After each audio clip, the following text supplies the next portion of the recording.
Hello বন্ধুরা, এই ফেলে দেওয়া আমড়াগুলি থেকে কী রকমের আচার তৈরি করি দেখতে থাকুন।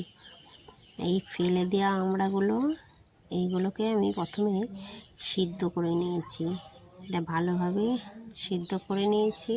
সিদ্ধ করে এই মাথা খারাপ হয়ে যাবে এমন আচারগুলো করেছি, মানে দেখার মতো। আর খাওয়া দুর্দান্ত স্বাদ হয়েছে।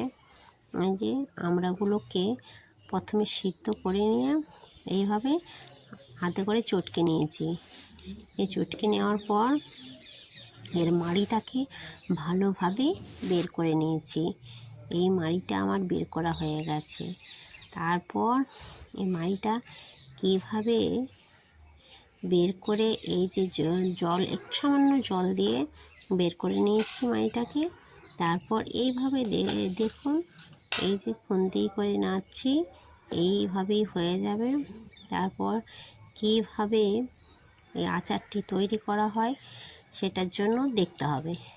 প্রথমে আমি তেল দিয়ে দিচ্ছি, তারপর পাঁচফোড়ন আর লঙ্কা এতে দিয়ে দিলাম। দুটোর মতো লঙ্কা দিয়েছি, সামান্য পাঁচফোড়ন দিয়েছি। তেলটা গরম হওয়ার পর এইগুলোকে আমি দিয়ে দিয়েছি। তারপর একটু নেড়ে চেড়ে নিলাম। তারপর যে মাড়িটি আমার বের করা ছিল সেই আমড়ার মাড়িটাকে আমি দিয়ে দিলাম। তারপর একটু নেড়ে চেড়ে এটি কীভাবে কী কালারটি আসছে সেটিকে দেখতে হবে। এভাবে তৈরি হচ্ছে।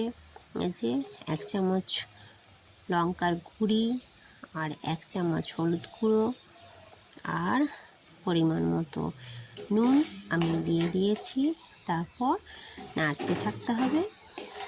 এই নাড়ার পর এর কালারটা কীভাবে আসে সেটাকে দেখতে হবে। এই কালারটি আসার জন্যে, আর এই যে আমড়াগুলো এগুলো কিন্তু ফেলে দেওয়া নয়, এইগুলো থেকে কি তৈরি করা হচ্ছে সেটা দেখার মতো জিনিস, সেটা দেখতে হবে। আমরা ভাবি যে আমরা হয়ে গেছে, তাহলে আচারটা হয়ে যাচ্ছে। আর এই যে সর্বশেষ এটা নুন ভাববেন না, এটা কিন্তু চিনি দিয়েছি। আমি চিনি দিয়ে এই আচারটি তৈরি করছি।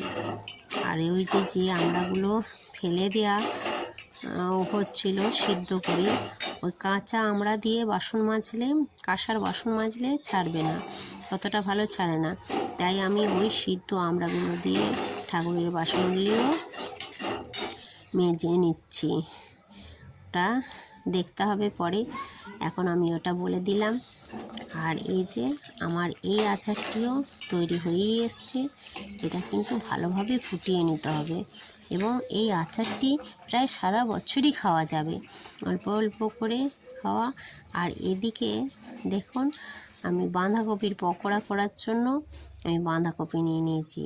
আর এখানে সেই আমড়াগুলো দিয়ে ঠাকুরের বাসনগুলিও আমার মাজা হবে বলে আমি সেই আমড়াগুলো